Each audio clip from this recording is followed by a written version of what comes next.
And welcome back to another video, guys. In this video we're working on this Hyundai i30 and it's a 1 litre petrol 2017. Now if you've got the engine management light on like this vehicle has and the revs are not working, well, they're going up and down and you are losing power, it's shuddering, it's rich in fuel, you can smell it as well. I'm going to guide you. So we've got P009000 fuel pressure regulator 1. So if you're getting this fault code, I'm going to show you exactly what you can do. Well, I'm going to show you where the sensor is, really, before we start moving on. So this is the module. If we unplug all this. This is the component that's failing, okay? I'm not going to say it's the probably easiest job, but it really is. It's nothing hard to do. I would buy an OEM original sensor, guys. You've got this here to undo, and this here, and then you've got these two bolts here.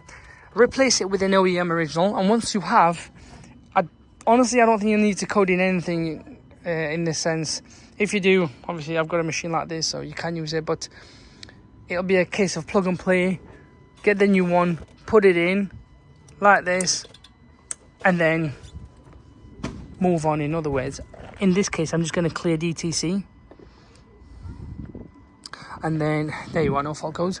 And the engine management light should have gone as well. But these are the symptoms. I mean, back fueling sometimes causes it.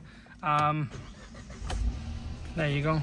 So the revs are no longer up and down. They are solid. In your case, it may be solid there. But as you drive, it starts shuddering and shaking. In this case, guys, nothing. And there is nothing to see here as well. But that's the module. I don't know the part number, unfortunately. Sorry, but you can ring dealership and find out by speaking to their part department.